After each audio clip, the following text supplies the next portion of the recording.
Market అంటే అందరికీ గుర్తొచ్చేది రైతులు పండించిన పలు రకాల కూరగాయలు, ఆకుకూరలు, క్రయ విక్రయాలు, ఎగుమతులు, దిగుమతులు, 10 మందికి ఉపాధి ఇలా గుర్తొస్తుంది. కానీ 56 సంవత్సరాలుగా టమోటా మాత్రమే దేశ విదేశాలకు ఎగుమతి చేస్తూ సుమారు 3,000 మంది పైచిలుకు కార్మికులకు ఉపాధినిస్తూ ప్రత్యక్షంగాను పరోక్షంగాను వేల కుటుంబాలు జీవనం సాగిస్తూ 14 మందితో మార్కెట్ ప్రారంభమై నేడు 200 మందితో మార్కెట్ నడుస్తూ 18 ఎకరాల పైచిలుకు మార్కెట్ విస్తరించడం గమనార్హం. దేశంలోనే అతిపెద్ద మార్కెట్గా ఆదరణ పొందుతున్న మదనపల్లి టమోటా మార్కెట్పై లోకల్ 18 ప్రత్యేక కథనం.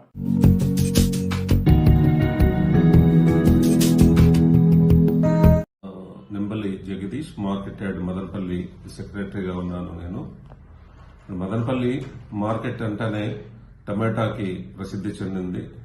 దేశంలోనే మన మార్కెట్ చాలా ప్రసిద్ధి చెందింది. మరి ఇక్కడ 1970లో ప్రారంభమైన మార్కెట్ 14 మంది వ్యాపారస్తులతో ప్రారంభమై నేడు సుమారు 170 మంది వ్యాపారస్తులు వ్యాపారాలు చేయుచున్నారు.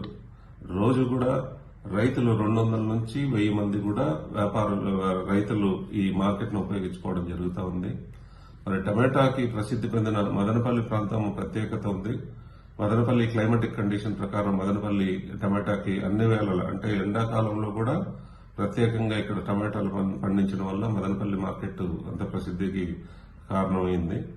ఈవేళ ఎన్నో సమస్యల నుంచి మేము కాలక్రమేణా మారుతున్న కాలానికి అనుగుణంగా కూడా మార్కెట్ ని అధికారులు మరి ప్రజాప్రతినిధుల అండతో, ప్రభుత్వం అండతో ఎప్పటికప్పుడు మార్పులు చేర్పులు తీసుకురావడం జరుగుతూ ఉంది. ఒకప్పుడు గంపల్లో మోసుకొని వచ్చి రైతులు చాలా ఇబ్బంది పడుతున్నప్పుడు ట్రాన్స్పోర్టేషన్ కానీ ఇవన్నిటికీ కూడా చాలా ఇబ్బందులు పడుతున్న పరిస్థితుల్లో 30 కేజీల క్రేట్లు రావడం జరిగింది. ఆ 30 కేజీల క్రేట్ల నుంచి ఈవేళ చారిత్రాత్మక నిర్ణయం ఏం చేసి తీసుకోవడం ఏంటంటే ఇవాళ ప్రస్తుతం ఉన్న శాసనసభ్యులు గారు కానీ కొత్తగా ఏర్పాటైన పాలక మండలి జంగాల శివరాం గారి ఆధ్వర్యంలో మరి వారి పాలక మండలి కూడా ఒక నిర్ణయం తీసుకున్నది. మదనపల్లి మార్కెట్ యార్డ్ లో చిన్న క్రేట్లు ఏర్పాటు చేస్తే రైతులకు మరింత సౌకర్యంగా మనం సేవలు అందించవచ్చనే ఆలోచనతోటి వాళ్ళు ఆచరణలోకి తీసుకురావడానికి జరిగింది. కమిషనర్ గారు, మా director of marketing Vijay Sunitha madam గారు ఇక్కడికి రావడం జరిగింది. ఆ తర్వాత ఆర్జేడి గారు కడప, రామాంజనేయులు గారు, డిప్యూటీ డైరెక్టర్ లావణ్య గారు, అసిస్టెంట్ డైరెక్టర్ త్యాగరాజ్ గారు, వీళ్ళందరూ కూడా మా మార్కెట్ కు వచ్చి రైతుల సమస్యల్ని మనం ఒక మంచి స్థాయికి తీసుకురావాలి, మార్కెట్ ని అభివృద్ధి చేయాలనే ఆశయంతో ఇక్కడికి రావడం జరిగింది. వారు డిసెంబర్లో వచ్చి చిన్న క్రేట్లు ప్రారంభించాలని చెప్పి మాకు ఆదేశాలు ఇవ్వడం జరిగింది. మార్చి ఈ నెల 2వ తారీఖు నుంచి కూడా చిన్న క్రేట్లు ప్రారంభించడం జరిగింది మదనపల్లిలో. ఇంత కూడా రైతుల కోరిక మేరకు రైతుల్ని మేము పాలక మండలి చైర్మన్ గారు, వైస్ చైర్మన్ గారు మేమంతా కూడా మెంబర్స్ అందరూ కూడా అందరినీ రైతుల్ని ప్రతిరోజు మార్కెట్కి వెళ్లడం జరిగింది. రైతులు విచారించడం, పలు మార్కెట్లు తిరగడం జరిగింది.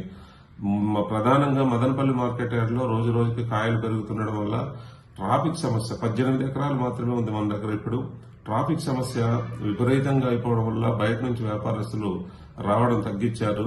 దీని నుంచి బయటపడడానికి వ్యాపారస్తులకు అటు రైతులకి గంటల తరబడి వెయిట్ చేయకోకుండా ఒక చిన్న క్రేట్లు పద్ధతిని తీసుకొస్తే మార్కెట్ యార్డ్ లో మనకి ట్రాఫిక్ సమస్య అనేది తగ్గుతుందనే పాలక మండలి చక్కగా ఆలోచన చేయడం, ఉన్నతాధికారుల దృష్టికి తీసుకెళ్లడం, ఉన్నతాధికారులు కూడా వెంటనే స్పందించి ఇక్కడికి వచ్చి మార్కెట్ లో పరిస్థితుల్ని ఏవైతే అవసరాలు ఉన్నాయో దానికి అనుకూలంగా మార్పులు చేర్పులు చేసుకోవాలని చెప్పి ఆదేశించడం, ఇవన్నీ కూడా రైతులకి మదనపల్లి మార్కెట్ యార్డ్కి శుభసూచకం అని చెప్పి మేము ఆలోచన చేస్తున్నాం.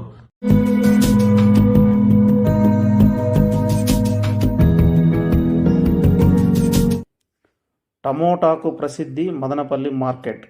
సంవత్సరంలో 365 రోజులు మార్కెట్ ప్రజలకు అందుబాటులో ఉండడము ప్రధానంగా ఇక్కడ విశేషం. ఉగాది, రంజాన్ వంటి ప్రముఖ పర్వదినాల్లో మాత్రమే సెలవు మంజూరు కావడం జరిగిందే తప్ప అది కూడా అందరి కలయిక నిర్ణయమే. ఇన్ని సంవత్సరాల్లో 1-2 సార్లు జరిగింది. కొన్ని ఏళ్లుగా అనునిత్యం యార్డ్లో సీజన్తో సంబంధం లేకుండా టమాటాలు దొరుకుతున్నాయి. దేశంలోనే అతిపెద్ద మార్కెట్గా గుర్తింపు పొంది మార్కెట్ ఏర్పడిన నాటి నుండి నేటి వరకు కూడా దినదిన అభివృద్ధి చెందుతూ టమోటా గంపల నుండి పెద్ద క్రేట్ల వరకు ప్రయాణం సాగి రైతులను దృష్టిలో పెట్టుకొని వారి సౌలభ్యం కొరకు చిన్న బాక్సులను తీసుకొచ్చి 56 సంవత్సరాల తరువాత మార్కెట్లో మార్పు వచ్చిందని చెప్పుకునే విధంగా ప్రస్తుత మార్కెట్ పాలకవర్గం కృషి చేస్తుండటంలో సందేహం లేదని local 18కు Madanapalle market secretary Jagadish చక్కటి వివరణ ఇచ్చారు.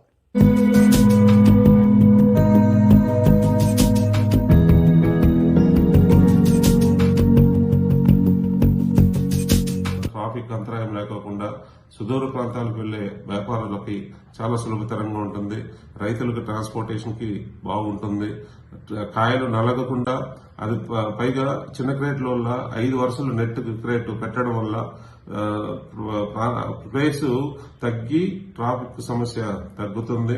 మరి ఈ హమాలీలు కూడా సుమారు రోజుకి 200 నుంచి 1000 మంది దాకా హమాలీలు, ట్రాన్స్పోర్టర్స్, వాళ్ళు వీళ్ళంతా కూడా మార్కెట్ ని ఒక 2,000 మంది రోజు యూజ్ చేసుకుంటున్నారు. వాళ్ళందరికీ కూడా ఫ్రీగా తిరగడానికి సౌకర్యవంతంగా చిన్న క్రేట్లు సౌలభ్యంగా ఉంటుంది. ట్రాన్స్పోర్ట్ చేయడానికి కూడా కాయలు నలగకుండా సుదూర ప్రాంతాలకి అనువుగా ఉంటుంది.